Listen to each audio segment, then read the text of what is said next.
ચાલો વિદ્યાર્થી મિત્રો, ધોરણ 11 વિષય ગુજરાતીમાં આપણે 20મું ગદ્ય સમજી રહ્યા છીએ. જેનો પહેલો વિડીયો સમજી ગયા. આજે બીજો વિડીયો જોઈએ છીએ. પાના નંબર 101થી 102 સુધી છે. પહેલો વિડીયો ખાલી 101માં પેજ ઉપરનો હતો. હવે ફરી પાછું શરૂ કરીએ. 101માં પેજ ઉપરનો છેલ્લો પેરેગ્રાફ. સ્ટેચ્યુ રમવાની મજા, કવિ અનિલ જોશી. વહેલી સવારે શેરીમાં કેટલાક છોકરાઓને કેસુડાનો રંગ બનાવતા જોઉં છું ત્યારે વસંત ઋતુનું આછું લખલખું મારા શરીરમાંથી વીજળીના કરંટની જેમ પસાર થઈ જાય છે.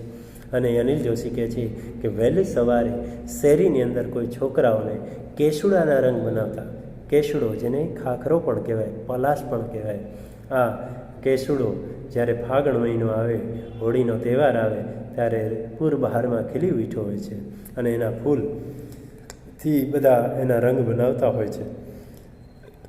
ત્યારે વસંત ઋતુનું આછું લખલખું, આછી ધ્રુજારી અમારા શરીરમાંથી વીજળીના કરંટની જેમ પસાર થઈ જાય છે.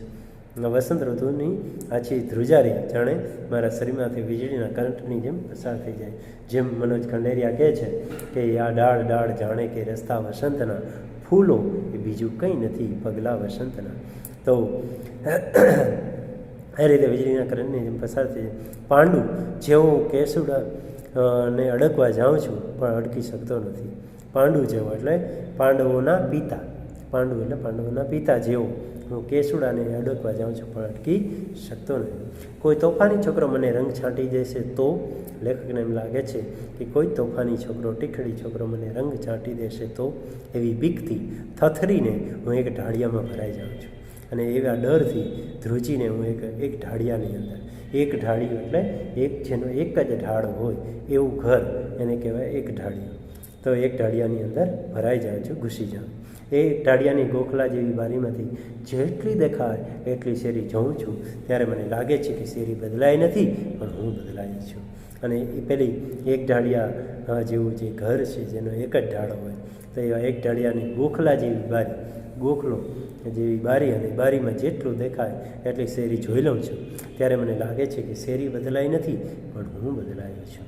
શૈશવની ઉછળકૂદ કરતી હતી, હવે એ ઉછળકૂદ મારે પરફોર્મ કરવી પડે છે. પહેલાં શૈશવ બાળપણની ધાંધલ ધમાલ ઉછળકૂદ કરતી હતી, હવે એ ઉછળકૂદ મારે પરફોર્મ કરવી પડે. અને હવે એ ઉછળકૂદ મારે જાણે એનું નાટક કરવી પડે, એનો અભિનય કરવો પડે છે. નાનો હતો ત્યારે આ ઉછળકૂદ એની મેળે. શૈશવ તો પતંગિયા જેવું આવ્યું, બેઠું અને ઉડ્યું. અને બાળપણ તો આમ તો આવ્યું, બેઠું અને ઉડ્યું. બાળપણ છે તે હીનો દિવસા ગતા, તે દિવસો તો ગયા. બાળપણ બધાને વહાલું હોય છે કારણ કે બે કોઈ જાતની ચિંતા વગરનું એ શૈશવ હોય છે.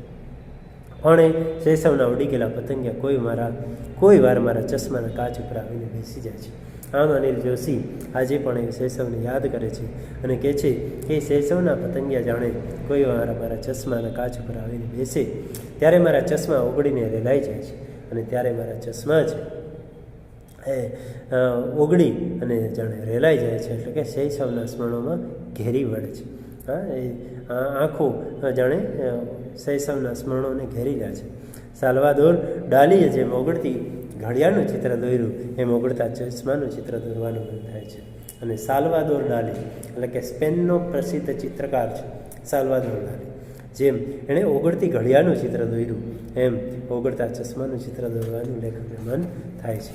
ત્યાર પછી પાના નંબર 102 ઉપર જોઈએ તો આગળ વધીએ. અમારી શેરીમાં સ્ટેચ્યુની રમત ખૂબ પ્રચલિત હતી. મારા બાળપણના ભેરુઓ સાથે મેં પણ સ્ટેચ્યુ બંધાવેલો. અને અમારી શેરીની અંદર સ્ટેચ્યુની રમત ખૂબ પ્રચલિત હતી.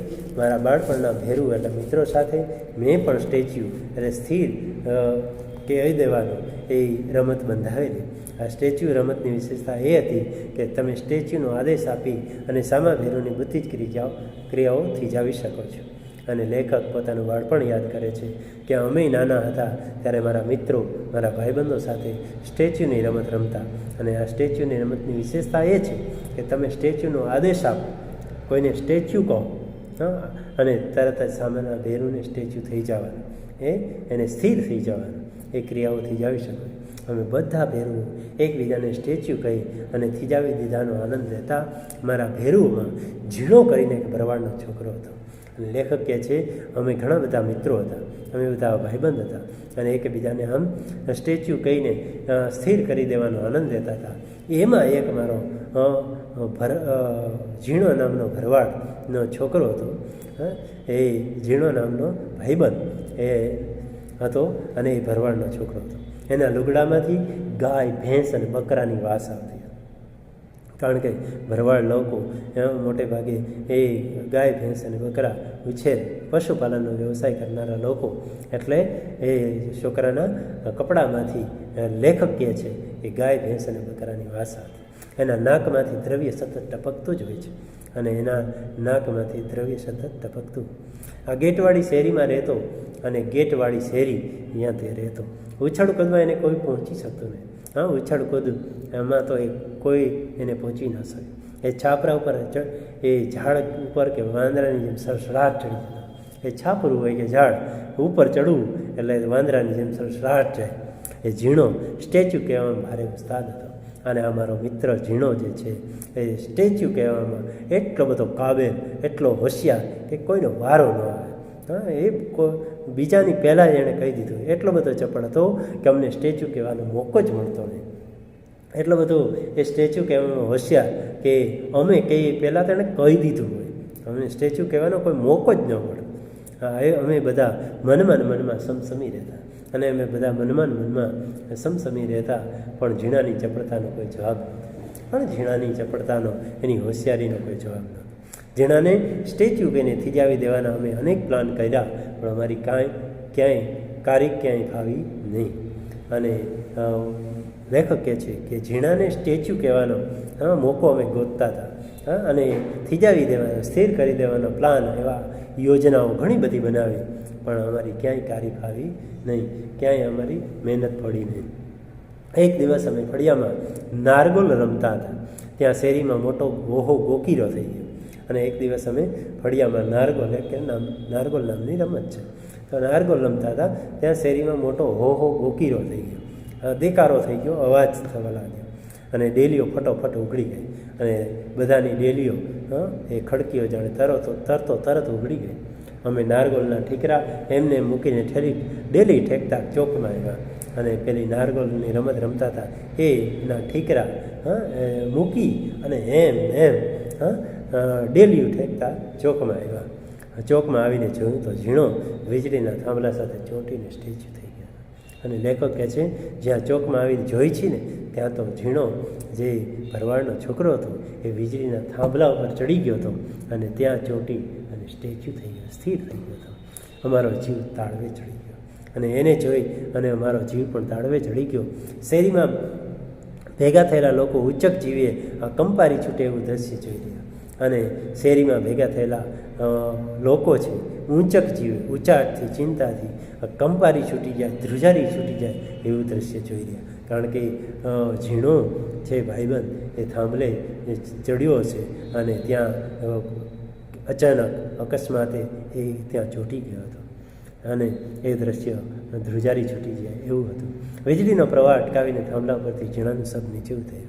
વીજળીનો પ્રવાહ અટકાવ્યો અને એનું સબ છે એ થાંભલા પરથી નીચે થયું. ત્યારે આખી શેરી રોવા જેવી થઈ ગઈ અને ત્યારે આખી શેરીને જાણે રડવું આવી ગયું.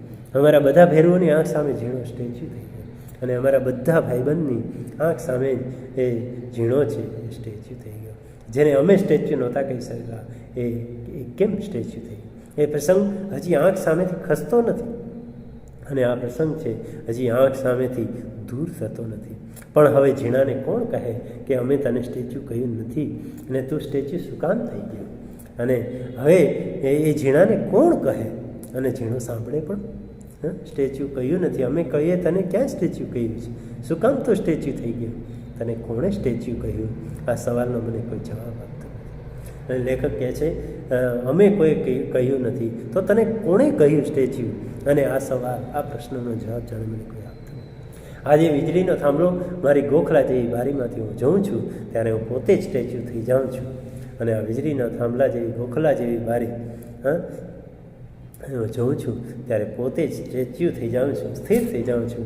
ઉનાળેની બપોરે એ થાંભલા પાસે ગલુડિયું સૂતું છે અને લેખકે છે એ થાંભલાના છાંયડામાં એક ગલુડિયું સૂતું છે. ઉનાળાની બપોરે કાગળના કેટલાક ટુકડાઓ હવામાં આમ તેમ ઉડે છે અને કાગળના કેટલાક ટુકડાઓ છે એ હવામાં આમ તેમ ઉડી રહ્યા છે.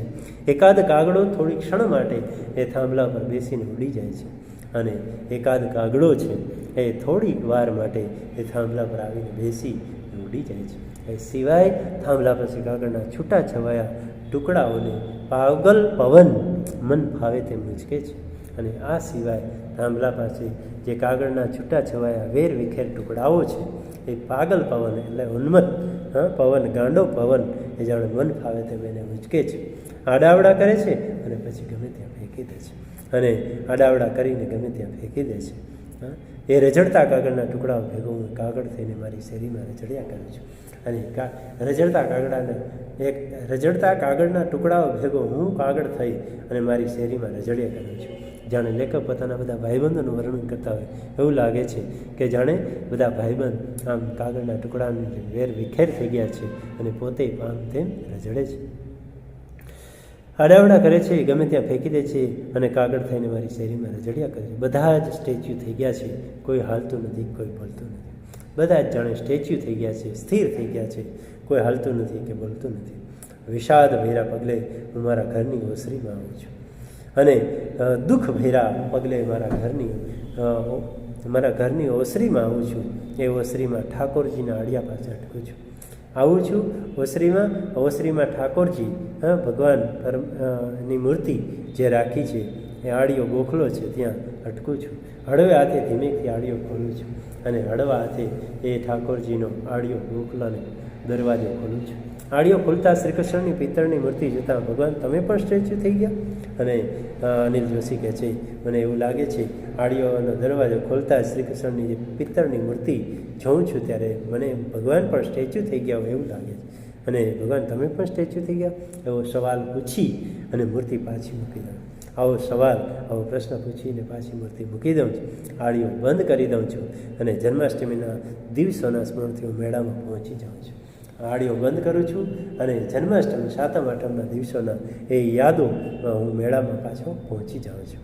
તો વિદ્યાર્થી મિત્રો ત્યાં સુધી રાખી આગળનો પાઠ આગળના વિડીયોમાં જોઈશું.